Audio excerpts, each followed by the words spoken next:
겠습니다. 오늘 이 자리에 아주 고명하신 분들이 많이 계십니다만은 오늘 저는 이하랑군의 아버지가 되는 이상석 군의 고등학교 친구로 이 자리에 주례를 맡게 됐습니다. 참 기쁘게 생각하고 또 영광스럽게 생각합니다. 우리 이상석 친구는 우리 동료 친구들의 사랑과 존경을 아주 듬뿍 받고 있는 그런 친구로서 이 부탁을 마다할 수 없어서 이 결례를 무릅쓰고 이 자리에 서게 됐습니다. 며칠 전에 이 신랑 신부가 국회 제 의원회관에 저에게 인사를 하기 위해서 왔습니다. 종종 주례를 할 경우가 있었습니다만 아주 드문 경우였습니다. 이 두 분이 자기소개서를 써가지고 와서 놓고 갔습니다. 며칠 된 일입니다만은 저는 며칠 동안 이 글을 읽고 굉장히 많은 생각을 하게 됐습니다. 제가 주례를 하러 이곳에 왔지만 저의 결혼 생활도 돌아보게 되고 저의 인생도 생각하게 되는 아주 귀중한 체험이었다고 생각합니다. 주례가 신랑 신부로부터 배우는 아주 좋은 기회가 됐다 이렇게 생각합니다. 정말 그 길성진 군 예사롭지 않은 신랑이라는 생각을 갖게 됐습니다. 이분은 여기서 중고등학교를 마치고 앞으로 중국에 대해서 공부를 해야 되겠다. 중국어를 배워야겠다는 생각으로 주로 아버님께 아마 영향을 받은 것 같습니다만은 중국에 유학을 떠나게 되었고 중국에서 수년 동안 공부를 해서 북경대학을 졸업했습니다. 중국에서 중국어를 배우고 대기업에 취업하면 될 그런 처지였는데 군대에 입대하기 위해서 한국에 돌아오면서 군대 안에서 자동차에 대해서 더 공부해야 되겠다는 뜻을 세우게 된 것 같습니다.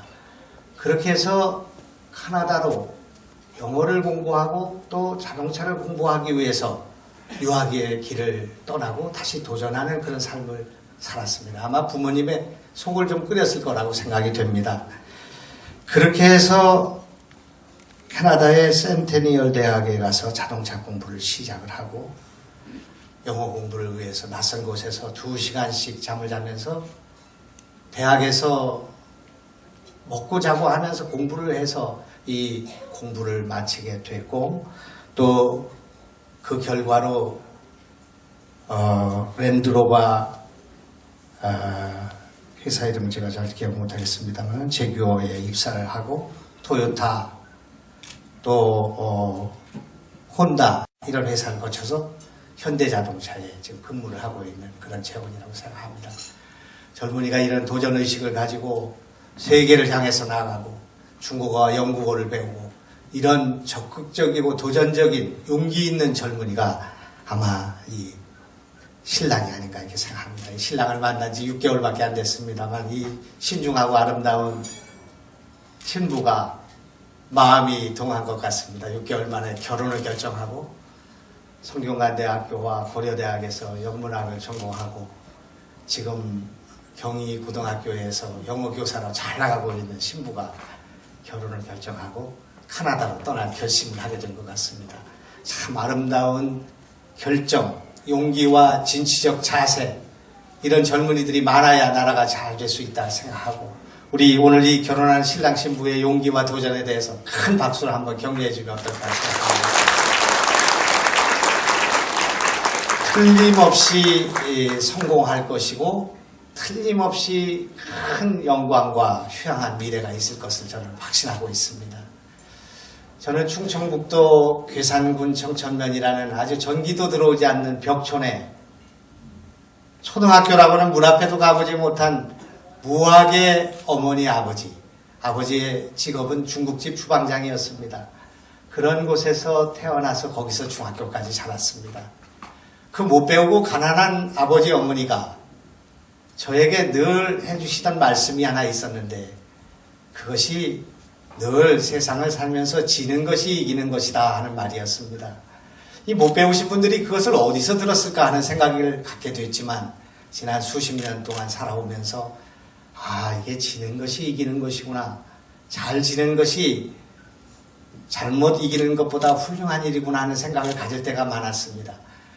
지식이 늘어나면서 이것이 어느 경전에, 어느 사기열전에, 어느 사서삼경에, 어느 성경에 이런 귀절이 있었나를 찾아봤지만 그 근거를 찾을 수가 없었습니다. 근데 최근에 저는 그것이 노자의 도덕경에 나오는 말 가운데 이와 유사한 말이 있구나 하는 생각을 갖게 됐습니다. 부쟁이라는 말이었습니다. 아니 부자의 전쟁할 때의 쟁투, 싸운다는 것을 말하는 것입니다. 싸우지 말라는 것입니다. 부쟁의 지혜를 이미 노자가 말을 하고 있습니다. 노자는 이렇게 말을 하고 있습니다. 도덕경에 나 스스로 드러내지 않음으로써 오히려 그 존재가 밝게 나타나고 스스로 옳다고 여기지 않으므로 오히려 옳게 드러나고 스스로 뽐내지 않으므로 공을 이루고 자랑하지 않으므로 오래가는 것이다. 성인은 오직 다투지 않는 까닭에 세상이 그와 다투지 않는다. 이런 말이었습니다. 어제 우리 김연아 선수가 은메달을 땄습니다마는 이것이 아마 그 부쟁의 도리에 옳은 것이라고 생각합니다. 이기지 못했으나 올바른 일이었다고 생각합니다. 그 절제를 높이 평가합니다. 그래서 오늘 저는 이 신랑 신부에게 제 못 배운 아버지 어머니가 저에게 가르쳐준 지는 것이 이기는 것이다 라는 그 교훈을 가지고 부탁을 좀 드려볼까 생각합니다. 세상의 모든 사람에게 이기는 한이 있더라도 세상을 모두 이기더라도 우리 길성진 군은 아내에게만은 처음서부터 끝까지 지는 남편이 되면 어떨까 생각합니다. 그렇게 해주시겠습니까? 네, 그렇게 해주시기 바랍니다. 김아랑 양, 이아랑 양도 세상의 모든 남자들한테는 다 이기더라도 남편에게만은 져주는 그런 아내가 됐으면 좋겠다. 저는 그런 당부의 말씀 하나 드리고 싶습니다. 어떻게 하시겠습니까? 그렇게 하시겠습니까? 네. 지는 사람의 용기를 선택해서 남편과 아내가 진정한 사랑을 나누시기를 바랍니다. 저는 오늘 아침에 이 두 신랑 신부를 위해서 성당에 갔습니다. 성당에 갈 때마다 느끼는 거지만 성서에 나오는 한 귀절이 잘 이해가 되질 않았습니다. 성당에 다닌 지가 50년이 됐습니다만 그것은 마태복음에 나오는 한 귀절인데 마음이 가난한 자에게 복이 있나니 천국이 너의 것이로다 하는 말이었습니다. 마음이 가난하다는 말이 도대체 무슨 말인가 하는 생각을 지난 50년 동안 갖게 됐습니다. 마음이 가난한 사람은 돈이 없다는 것을 말하는 것인가? 마음이 약하다는 것을 말하는 것인가? 마음이 착하다는 것을 말하는 것인가? 도대체 이 성서에서 말하는 마음이 가난한 자라는 것은 어떤 뜻인가 하는 생각을 갖게 됐습니다. 그래서 제가 요즘에 깨우친 것은 이 마음이 가난하다는 것은 결핍이 있는 사람을 말하는 것이구나 하는 생각을 그동안 갖게 됐습니다. 돈이 없어서 결핍을 가진 사람은 이 세상에 무수한 사람이 있다고 생각합니다. 그러나 돈만 있다고 해서 행복한 것은 아니어서 좋은 집안에 태어나지 못한 사람이 갖는 결핍, 좋은 대학을 나오지 못해서 갖는 결핍, 잘생기지 못해서, 부족해서, 눈이 작아서, 코가 커서, 키가 너무 커서, 키가 너무 작아서 수많은 결핍이 우리 주위에 있고 모든 인간은 다 결핍을 안고 자라나는 것이 아닌가 생각합니다. 오늘 저희 친구들이 여기 많이 왔습니다만은 제가 이 키가 그래도 어느 만큼 컸습니다만은 고등학교 2학년, 3학년까지 키가 자라질 않았습니다. 웬일인지 키가 자라질 않아서 420명 중에 4개월이 20등으로 키가 작았습니다. 1m 40cm가 안 되는 그런 어린 시절을 보냈습니다. 그 사이에 장애와 어려움과 그리고 성장하지 못하는 사람들의 결핍에 대해서 이해하게 됐습니다.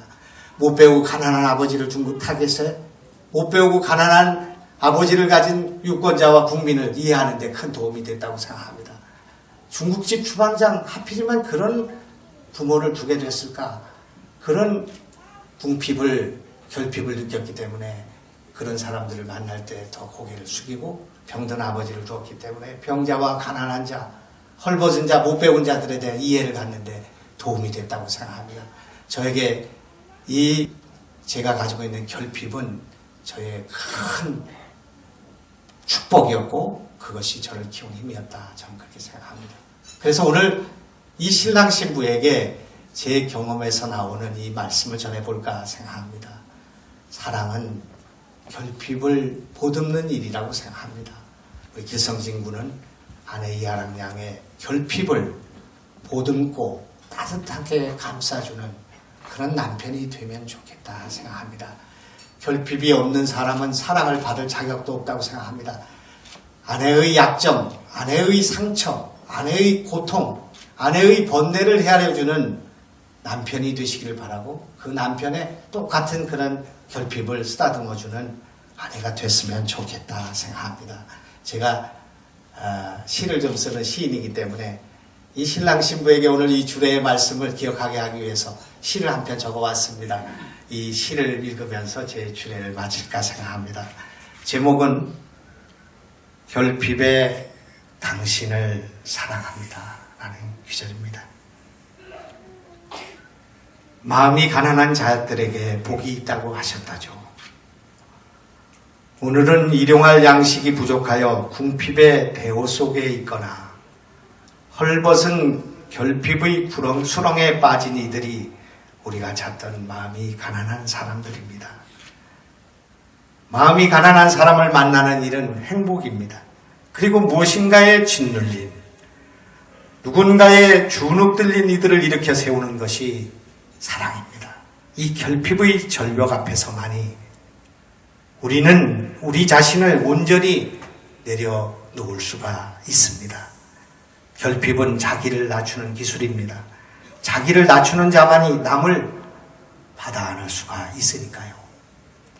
자기를 낮추고서야 사랑의 기울기를 가파르게 가져 낙착한 사랑의 폭포를 만들 수가 있습니다. 다시 한번 말하지만 결핍은 자기를 낮추는 일입니다. 세상의 눈물을 보이게 하고 사랑의 바다로 가는 계곡의 물입니다. 뱁새 한 마리가 숲에 앉아 있으나 결국 나뭇가지 하나, 나뭇잎 한 잎 위에 서 있습니다. 우리 인생도 그리하여 결국 결핍의 벼랑 위에 서 있게 됩니다. 당신은 나의 당신, 1대1입니다. 오늘은 결국 당신의 결핍과 나의 결핍이 만나고 있습니다. 모든 변화는 내 안에 있고 나로부터 시작입니다. 내가 우주이고 내가 영광로로 세상을 태울 불씨 하나가 내 안에 타고 있습니다. 사랑은 당신의 결핍을 감싸 안는 일입니다. 아니, 결핍이 있어 사랑입니다. 오늘은 당신에게 사랑을 고백하는 날, 결핍의 당신을 사랑합니다. 2014년 2월 23일 김영환 주례 이사입니다.